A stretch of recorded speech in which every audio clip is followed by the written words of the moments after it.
So, Liverpool return to England and the big guns return to training. Back from Euros, back from the Copa America. Alisson isn't back yet, but I imagine he'll return during the time that I'm recording this video. And Liverpool get some of those big dogs back who, frankly, in pre-season, I would have actually quite enjoyed to see in an Arne Slot system. But the interesting thing is, now we've kind of seen what Slot is putting out there, whilst we have the double pivot idea, whilst we have this idea of what the wingers are going to do, whilst we've not really had a striker in all of this time, it's great to see some of these people return. Trent Alexander-Arnold coming back, Dijk, who I'm really fascinated to see in this Liverpool system.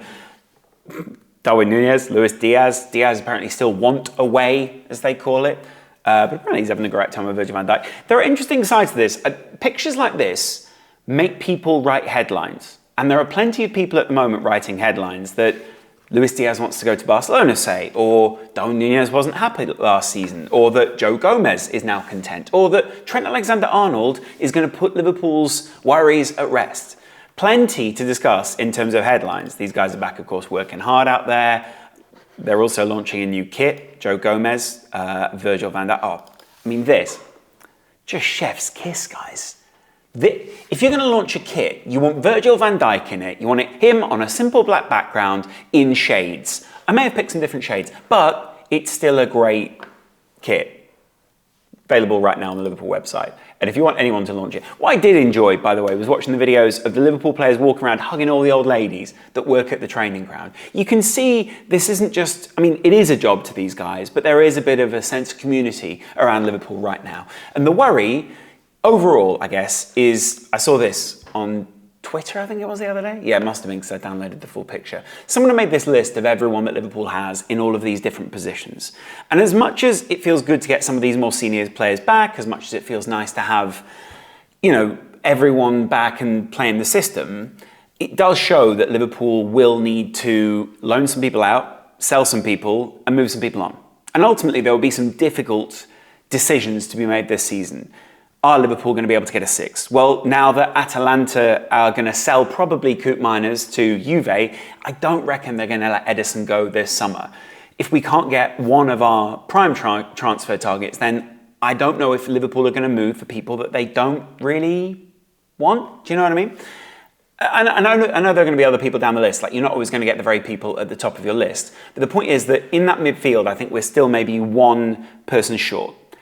There is another theory though, right? And especially after the pre-season preview, is that Ryan Gravenberch now plays that 6 alongside a Jones or a Maka or a Bajcetic, and that is now our double pivot in midfield. In a way, weirdly, making one of your 8s a 6 or making one of your 8s, the more natural space of theirs, a 6, is going to change this squad a little bit. But the two names below that is going to be even more interesting to me. Tyler Morton, someone who was out on loan last season and by all accounts put in an incredible championship performance week after week after week. Bajcetic, who is coming back, maybe still looks a little slow out on the field, but is still regaining some health. We've still got to see McAllister. We've still got to see the front line come back. There are plenty of things to be confident about. But I think this is a summer where Liverpool are consolidating. If you look at that team, I think right wing, you're probably looking for backup for Salah, which could be smart, but you're looking for backup ultimately, though I think Liverpool consider Szoboszlai probably to be backup in that area. The front line, I think mostly we're not looking for another striker right now. The only other striker out there in the market who's going to better what we have in Jota or Darwin is possibly Osimhen, and we're not going to spend 100 million on him. Cody Gakpo, Diaz, both of them are going to, I mean, Cody Gakpo in particular will be coverage for that striker position, but Diaz, Carvalho, that's a very strong left wing to me. And especially looking at what we're looking to play out on that wing, I think you probably got the strongest side is that left wing. And then I genuinely think Tsimikas has had a good pre-season. I'm really excited to see Robbo in that left-back position. I can't imagine that Liverpool are going to let anyone go. And here's the interesting thing. If they do let him, if say Alisson wants to go to Saudi or Gomez and Sepp both leave, I get the feeling that Liverpool feel comfortable in the positions that they're currently in. Virgil, if he got injured, that is a disaster for Liverpool. But I currently think that Liverpool probably look at that and go, okay, well, we can cover in these positions until we get to January. I wonder what they're considering in terms of title hopes. I wonder what they're considering in terms of who it is that we can bring in these positions. And I genuinely think Liverpool aren't going to move for someone unless it is their prime target, which to an extent worries me. because some of these guys are going to have to go out on loan. Carvalho, Bajcetic, Morton, those are three young names. Only really one or two of them can stay. And let's be real, real. Virgil van Dijk, someone put in my comments the other day, and I respect the opinion, said he's got 5 more years at the top level. They said Terry had 5 years left at the top level at Virgil van Dijk's age. I'm sure that he does. I think he's a fantastic player. I think he's a great club captain. I don't see us losing him this summer. I think I'd be insane to see Liverpool lose their club captain this summer. But ultimately, if Liverpool don't plan ahead, if Liverpool don't go, okay, we currently have a really good player that we've got on our books who we should be maximising, but we need someone as a succession plan to learn from Van Dijk, but also just as cover for Van Dijk, because he spoke about managing his minutes, would be insane not to get someone, at least within the next year. And I get the feeling that Elliott is going to have one of these seasons where we see a breakout season in the Premier League for him. I'll be interested to see, by the way, how many of these players, and we've seen it in pre-season, can cover for themselves in a fully physical situation where other players in 4, 5, 6 weeks are fully fit. Because I think players like Elliott can operate really well in half spaces, but Casemiro isn't really defensive coverage. Arsenal were trying to play way too attacking football to even worry about any of that back line in the first place, and were very good at plugging up those positions. And Real Betis, as good as they are, I mean, they ran Liverpool a little closer probably than Manchester United did. So, we're looking at positions here, what I'm saying, that it's great in pre-season that Carvalho has shone, that Elliott has shone. If you go back and you look at other places, they've done it in the Premier League.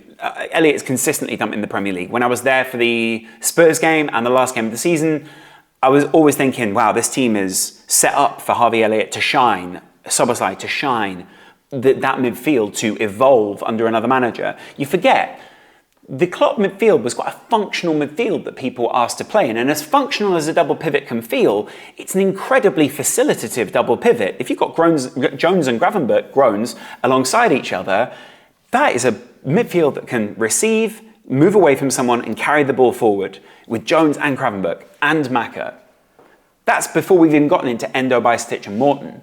So just looking at this list of guys, I'm not like, I don't feel like Liverpool massively lack or drastically have issues in any position. I'm curious to see where Trent plays against Sevilla.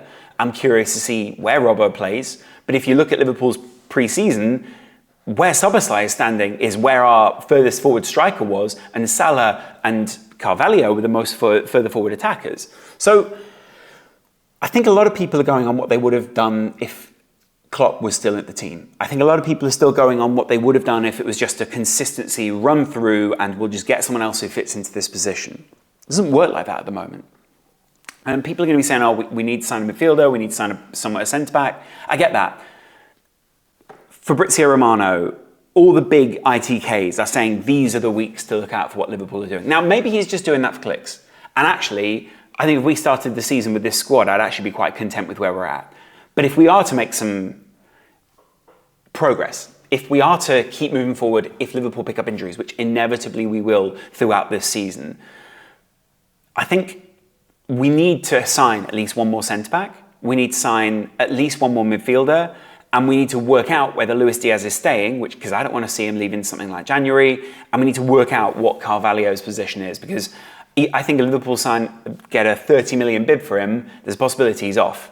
But what does that mean for Liverpool's front line? Because those 6 names are fantastic. Those 5 names are fantastic. And then 2 of them are still young names in Carvalho and Doak. As much as I'd love to see Doak evolve under Salah, etc., he's still not ready for the Premier League. And I think we've seen that in pre-season. As good as he's been, we didn't get to see him in a long enough period out in the field. So we haven't actually had time to judge him.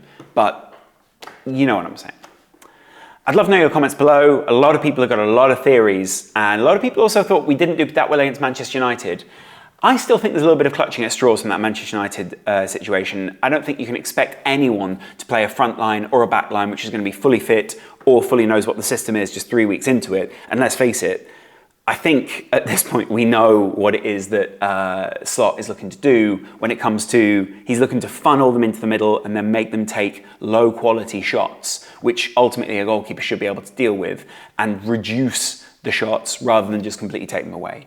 Manchester United had a high volume, but let's face it, 3, 4, 5 of those really good quality chances that Manchester United conceded were Liverpool trying to get into their midfield because the passing lanes were being cut off. Ultimately, those are things they're going to work on in training.